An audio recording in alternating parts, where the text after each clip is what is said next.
Hey everybody, what is going on? Maxx here. I got another Master Duel video for you, and this is probably a video that a lot of you have been looking forward to. It's going to be my Dragon Link deck profile for Season 21, and this is currently projected to be the most powerful deck of the current meta. And I gotta say, you know, playing with it, I've been doing my fair share of playing with it lately, just trying to get better with the deck, honestly.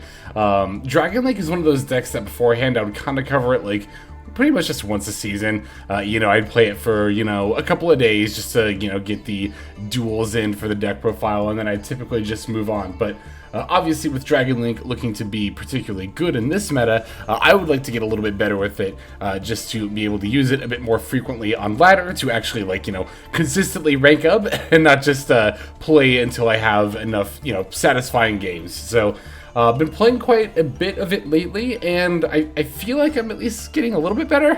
The thing about Dragon Link that's very difficult about it is that it's a very non-linear deck. Although there is a somewhat of a combo line you can kind of follow. How you opened with your hand is going to very much depend on kind of where you start as far as your combos go. Like, if you open the field spells, you don't necessarily always need to go out of your way to go into, Romulous and Striker Dragon, but also very much depends if you go first or second, what kind of a play you typically do.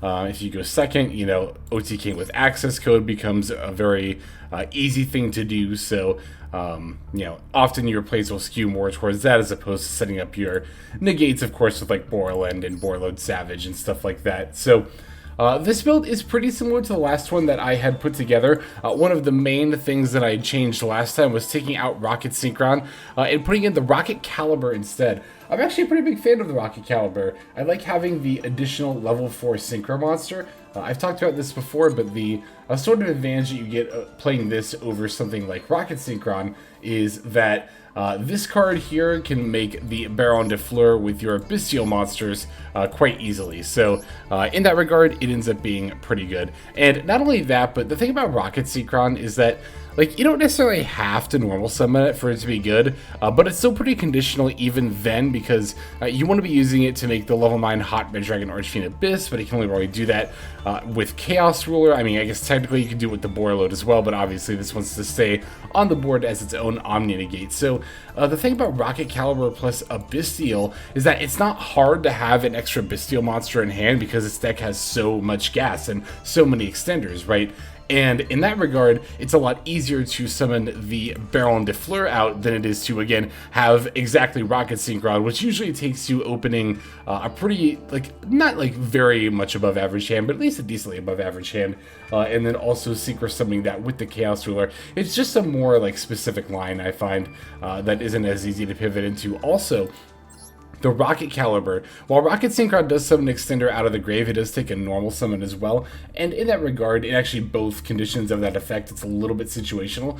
The Rokket Caliber's ability to special itself from your hand to a zone of Dark Link monster points to is a lot easier to achieve, and again, I just find it a lot easier to pull off.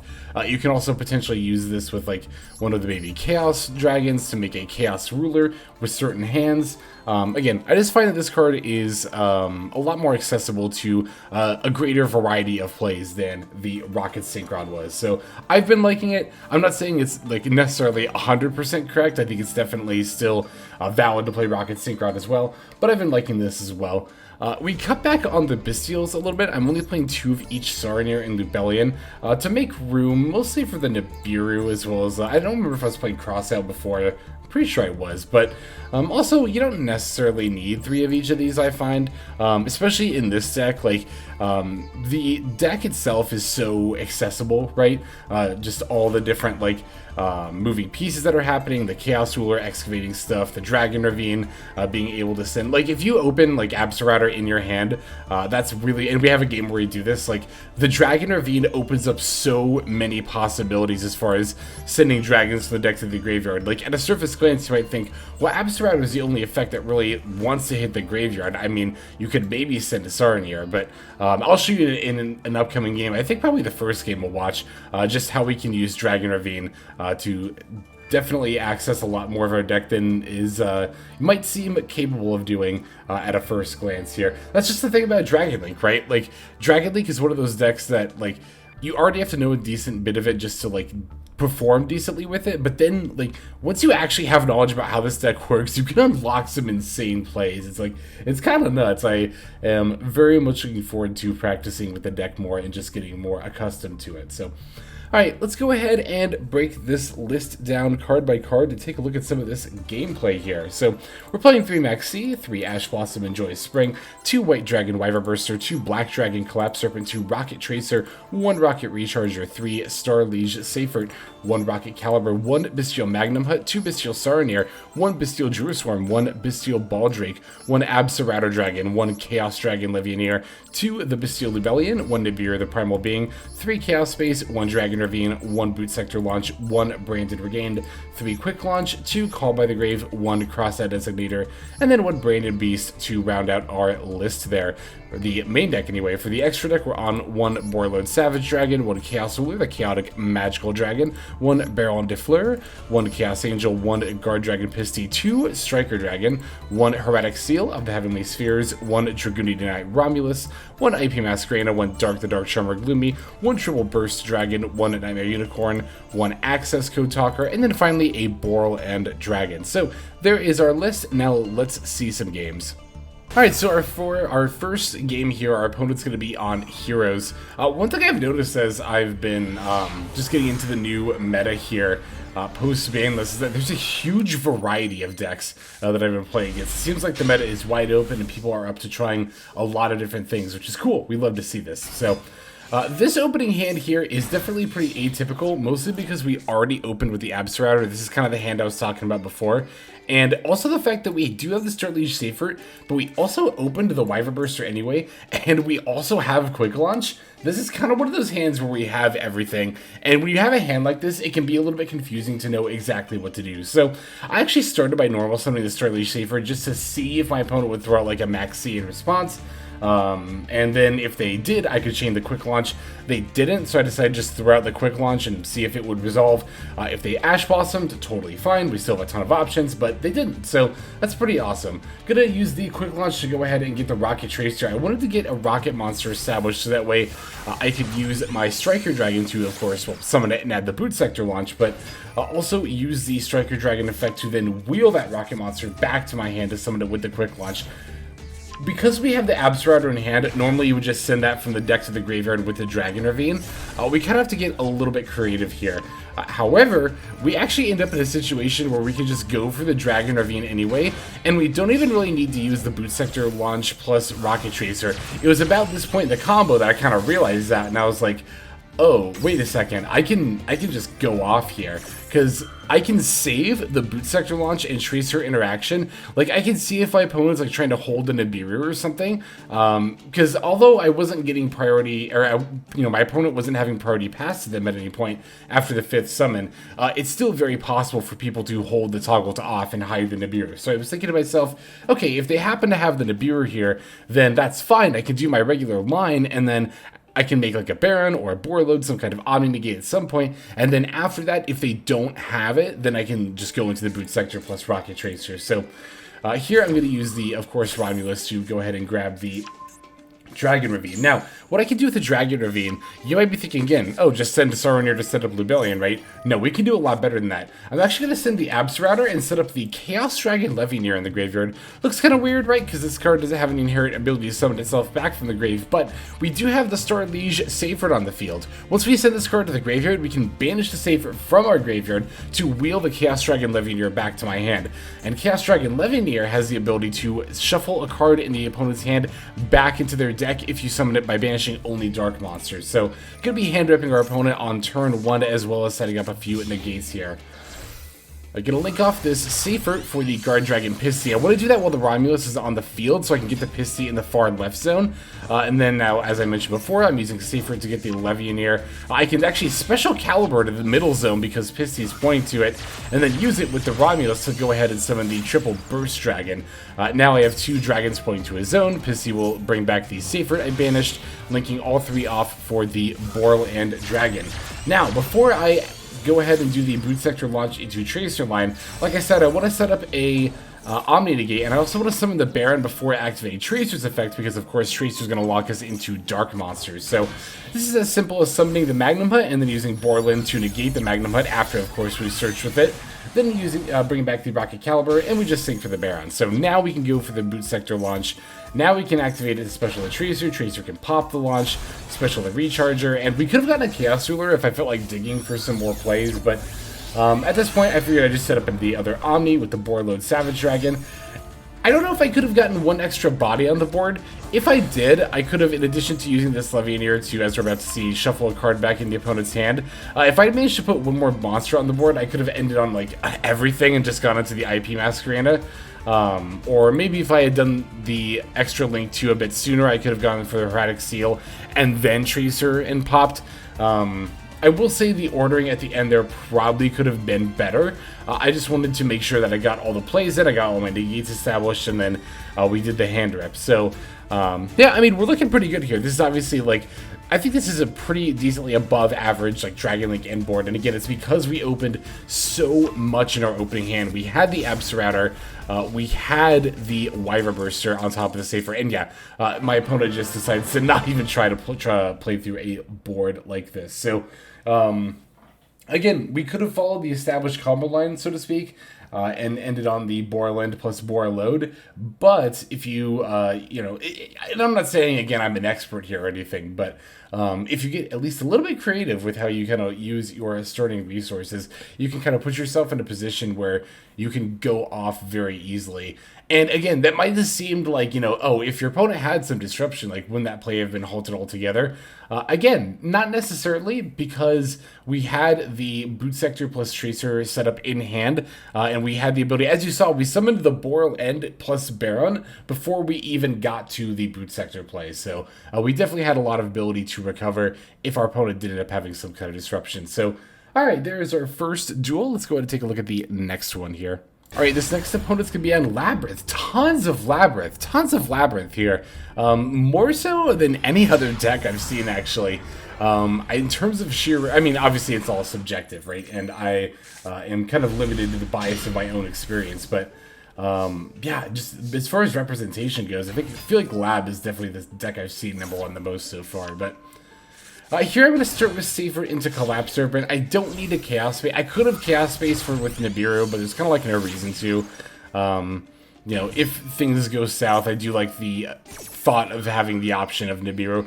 Plus we have Ravine in hand, so like, you know, there's always the possibility of using Ravine to set up a Tracer, but opponent doesn't seem to have much disruption here, so we are all good for the time being. I'm going to go into Romulous anyway, so there's a bit of a debate I kind of had in my head when I was making this play, right, as far as which Link 2 to go for, whether it be Romulous or the Hieratic Seal, because on one hand, the Romulous doesn't do anything, and that's, you know, kind of a reason not to play it, but at the same time, it's also kind of a reason to play it, because if I had gotten disrupted somehow, maybe the Hieratic Seal would have ended up being better, but also, like, I don't want to be in a world where I'm summoning the Hieratic Seal now, using it as a material for something, and then just kind of, like, wasting it, and I end up needing it later. That there's a very real possibility that could happen.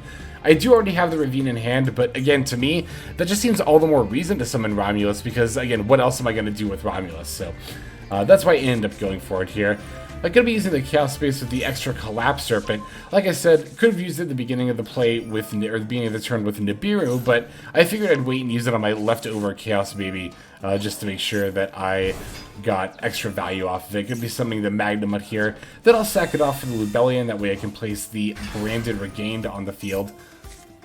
Chaos Space is going to get us an extra draw here. Wanted to make sure that this is actually kind of important and something that's pretty easy to overlook, but I wanted to make sure that I not only pulled out Lubellion, but also used it to pull the Branded Regained out of the deck before I drew off the Chaos Space, because I didn't want to end up in a world where, like, it's not likely, the most likely thing in the world at all, but there is a world where you just draw the Branded Regained, and then you're really sad because that could have been, like, any other card.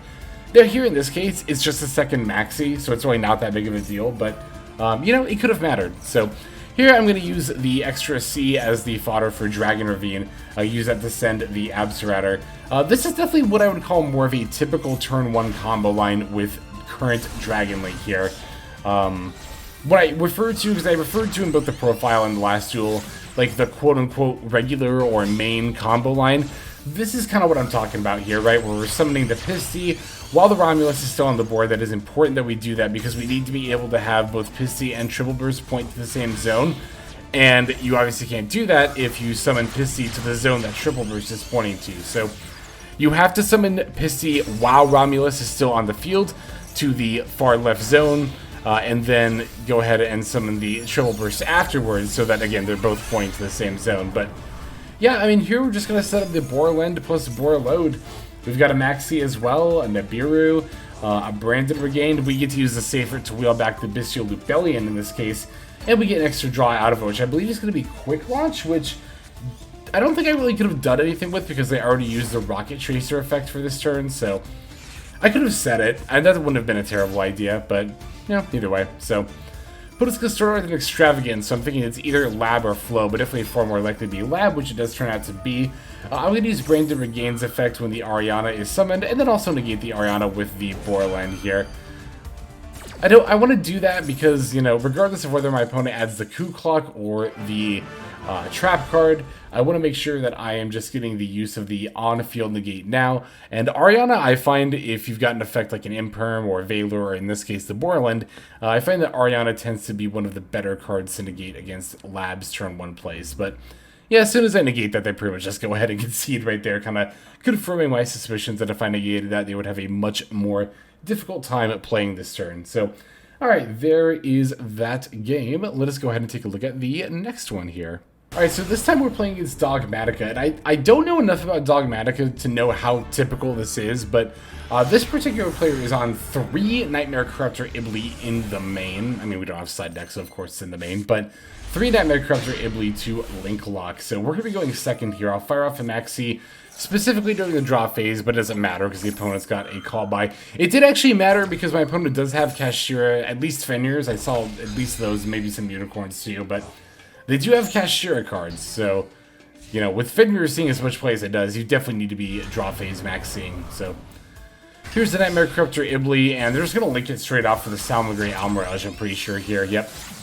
That'll put the Ibly on my board, and there are quite a few decks where this would just stop, you know, the deck in its tracks and they wouldn't be able to do much, but Dragon Link is not really going to be one of those. Yeah. The ability to only Link Summon is definitely not a problem at all. So, going to start the Chaos Space, pitching the Saronir here. That'll not only add the Wyverburster, but also use the Saronir effect. But it's going to call by, which is actually pretty smart. It not only stops the Saronir effect from setting up the Lubellion, but of course I just added Wyverburster, so, like, you know, they would want to make sure that I'm not putting a Dark Monster in the graveyard. But I am going to normal summon Rokket Caliber and just link it off for the Striker Dragon. We're going to go ahead and activate the Striker, but it's got a Druiswarm in hand though, and they're going to target my Rokket Caliber. So again, they are definitely trying their hardest to keep this Wyverburster in my hand and keep the Dark Monsters out of my graveyard. But of course I can just link off the Striker with the Knightmare Corruptor Ibly and then link summon the Dark Charmer Gloomy. It's weird, right? Bystials are kind of in a weird position in this meta because, like, in theory, they can be useful against Dragon Link, but they're often not for the reasons you're seeing here. Like, beyond even this specific hand, right? Well, I guess, I mean, this is where I am talking about this specific hand, but beyond even the way that I specifically got around the Bystial here, I still had the Dragon Ravine that I didn't end up using, right? Like, I could have also set up another card for the Wyverburster in my graveyard that way. Like, it even would have been optimal to send Absorouter because I have the Boot Sector launch in hand. This is, of course, going back before I discarded the branded Beast off the Knightmare Corruptor Ibly. I would have pitched the Beast with the Dragon Ravine had I made the play that way. But here, I just figured I would just climb into Accesscode Talkder and get a bunch of bodies on the way, and my plan was to discard the extra Chaos Dragon Baby with the Dragon Ravine, but my opponent conceded as I was clearly about to go into a big Accesscode Talkder plus additional stuff. So, yeah, again, poor opponent, you know, the Knightmare Corruptor Ibly, I don't know, it's like, you know, maybe in this meta where, again, Dragon Link is projected to be so good, maybe that's not a good strategy to fall back on there, but in any case, we have one more duel to take a look at. Let's go straight into that here. And for our final game, we are going to be playing against Virtual World. Wow, when was the last time we saw Virtual World? I actually legit could not tell you the last time I played against this deck, so if that says anything, I guess. Wow, look at this hand too! 3 Maxx, 3 Maxx Ash Blossom Quick Launch. Of course I'm going to fire off a Maxx during the draw phase here. Opponent's got a Ciphering Gear Gamma, but I'm just going to go ahead and Ash Blossom here, because the way I see it, I've got 3 Maxx, and this is the best shot I feel like I have to, like, stop my opponent from making a turn 1 play and then try to use this quick launch to scrape together a win on my first turn. So thankfully the opponent does not play into the Maxx and just passes. Gonna draw a Rokket Tracer. So I decided to normal the Rokket Tracer and activate it to pop the quick launch. I actually still don't know if this was necessarily correct, because this Dharc locks me really early into the play. At the same time, I don't know really what else I was supposed to do. The other problem with this is that I know my opponent has a Ciphering Gear Gamma, and really I think a lot of what I was trying to do here was just kind of bait out the Gamma. But then now I'm in this weird position where I've played this Tracer and this quick launch and I'm like committed to it, but my opponent still has the Gamma. So it's like, I don't know. This is such a weird spot to be in. Like, this is a very odd hand, opening 3 Maxx like that. So I'm going to grab both the Recharger and Caliber, and at this point I'm like, I don't know, I guess I'll make Chaos Ruler, like, and then the Chaos Ruler ends up getting Gamma. It's like, well, I'll get some draws, or a draw, I guess, off of the Maxx at the very least. Like, it's not like I'm not going to have another Maxx for my opponent's turn here. But at the same time, it's like, you know, I didn't really know what to do, knowing that my opponent had a Gamma here. This is one of those situations where it was just like, it felt weird to play around no matter what happened. It sucked too because I drew the Collapserpent without any light monsters in my graveyard. So I'm going to draw, I guess, standby phase, maxing my opponent here. And thankfully they actually passed. Like, I guess I could have potentially drawn into Nibiru, but like, I don't know. It was just like, and then they just conceded the Chaos Space here. I feel like my opponent's hand had to have just been complete garbage. I don't know, because like, the Maxx on turn 1 passing into that, I actually completely understand, and I would honestly probably just do the same thing. Set a card, I think. Did they set a card? Whatever. In any case, not play into the Maxx at all. I have a lot of respect for people who do that, because sometimes, like, I think people feel compelled to, like, make some kind of a board presence, even if they give their opponent, like, 3, 4, 5 draws. I don't know, my rule of thumb is, like, if my opponent is ending on more than 6 cards, then I don't think it's worth it. I really don't. So I usually, in my fight, especially if I'm playing a deck like this, like Dragon, like I just pass under turn 1 Maxx. But to pass under turn 3 Maxx, that's really weird to me. Like, I feel like you definitely go for the kill at that point. Now, to be fair, again, Nibiru is more of a thing now, but at the same time, I feel like you do need to just, like, take a chance at some point. Especially when I have, I don't know, I guess to be fair, I had very few cards in hand, but they just end up conceding anyway to, like, the Chaos Space. I don't know, it was weird. But in any case, that's going to go ahead and do it for these duels. I hope you all got something out of this, found this information helpful. Let's go ahead and just move to our outro. Alright everybody, thank you so much for watching all the way to the very end of the video like this. That means a whole lot to me. Not just personally, but it's also a great way of supporting the channel as well. If you're interested in supporting the channel in other means, you can of course feel free to comment and or subscribe right here on YouTube. I'm always looking to the comments section. You guys leave some pretty awesome feedback as far as like constructive criticism goes when it comes to deck building, gameplay, channel content, all that stuff. So feel free to leave your opinion down there. I will be sure to take a look at that there. And then subscribing is going to be the best way to get notifications of when these videos drop. That does happen every day, by the way, so if you're looking for daily Master Duel content, you've come to the right place. And there are more places where you can get some daily Master Duel content. If you check out the description below, follow the top link over to my Patreon page. There for just $5 a month, which is as much as you pay for a booster pack. You'll find a lot more value than a pack full of filler over there. We've got some previews for content upcoming here on the channel. We've got some exclusive games that are only posted over on Patreon over there. We've got some Q&As, and then you can also have your name featured in this lovely credit sequence where I thank all of the people who are helping contribute over there on Patreon. It's a huge support to the channel, and it really means a lot as well. So thank you everyone who is donating that is featured here on screen. And again, you know, it's not just a pure donation. You do get some more daily Master Duel content over there just for being a part of the Patreon. But I think that's about all the time that I have for today's video. Once again, I just want to thank you so very much for sticking all the way to the end of the video. Again, it just means a lot, as I do put a decent amount of work into getting these videos out every single day. But that's about all the time that I've got for now, so without further ado, this is Xlex. I'm signing out, and I hope you have a fantastic day.